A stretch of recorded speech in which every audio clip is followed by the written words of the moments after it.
What's up, everybody? In this video, I'm going to be going over 5 Git commands that will make you instantly a better developer.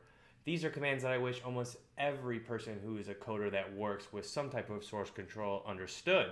And these have greatly improved not only my personal experience, but the overall team's project workflow once the users of the project understand how to use these commands.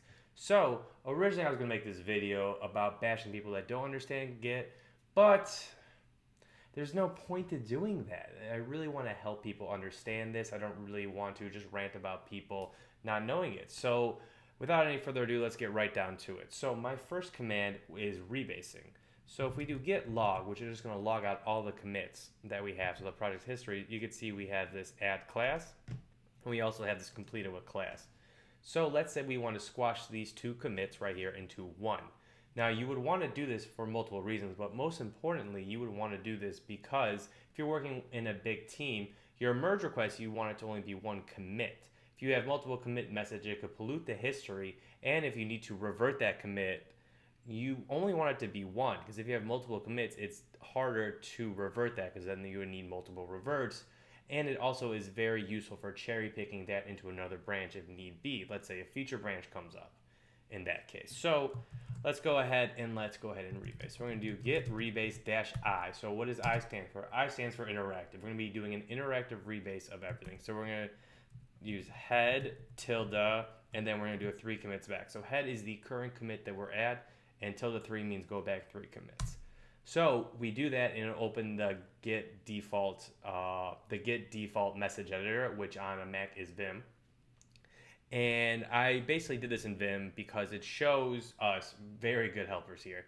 And what we want to do here is we want to use squash. There's a bunch of other things you could do. You could reword it, you could break it, you could drop it. There's so many different things. You could label your commits. There's so many things you can do. But in this case, we're only really concerned about using squash. And squash is very easy to use. So we're going to go up here. We're going to tap I, which is the insert key in Vim. And we're going to just put an S in there. So that S is going to tell Vim, okay, I want to squash this add class into the previous commit that has been picked.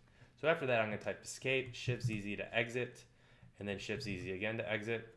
And there's, you can see, it successfully rebased. And let's go ahead and let's get log. And as you can see, completed with class and add class have been squashed into 1 commit. Perfect. Okay, next up is checking the git commit history. So as I said before, git log shows you the history. But what if I want to kind of see a more graphical representation of this? Basically being able to understand how branches got diverged and make sure we're seeing those good mountains that come back into that main branch we're using. In this case, that branch is actually main. So we're going to do that by doing git log, and the best way to remember what to do next is a dog. So if we look here, this is I think this was posted like 4 years ago. This is how I learned it. Someone posted this amazing meme in a Stack Overflow, and it basically says, remember a dog, which is all decorate 1-line graph. And that is exactly what we're going to do to make an amazing git command right here to see all our data represented. So git log all graph 1 line, and forgot one, which was decorate. There we go. As you can see, we have these perfect mountains here, and we have a very good representation of everything going on with our history, so it could be easy to understand what everyone in the project's doing, especially if it's getting bigger. Okay, let's get out of that, and let's clear this. Next up, we are going to talk about switching the editor, okay?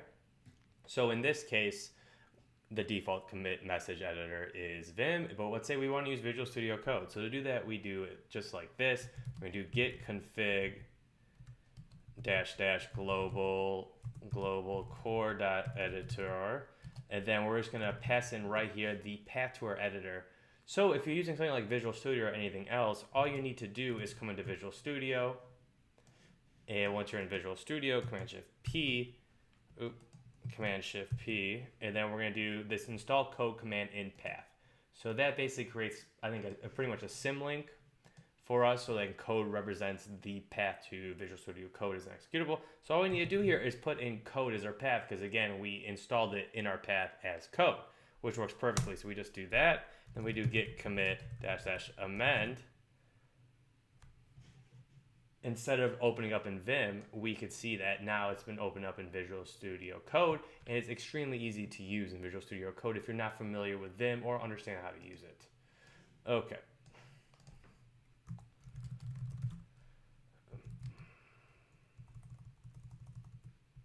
Okay, and let's just clear it right here. Okay, perfect. Next command is a command that I love to do. So if your other developers screw up the code and you want to know what happened, who did it, and you want to contact them because since they coded it, they are the ones who will know how to fix it the fastest, we can use a very handy command. So we're going to use ls here, and we're going to go into source.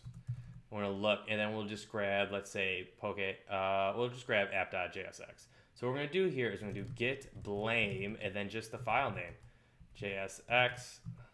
So here we go, and as you can see, we have the whole file and all of its contents, and we have the commit history right here. But since I'm the only one that worked on it, nothing really changes and no other names. If other users have worked on it, you would see their names and the commit ID next to each and every line, which is great for tracking down who made the error in the code. All right, and finally, now this is the best Git command ever. All right, so have you ever found yourself in this situation when you have tons of branches that you don't need? All you need on your remote is main. So you want to get rid of a bunch of branches, but you don't want to do git branch -d for every single branch name. That could take forever, especially if you've been very careless and have tens of, maybe even 100 remote branches. I hope you don't have 100, but if you do, don't worry, I'm here to help you. So what we're going to do here is we're going to do git, let me just clear this real quick.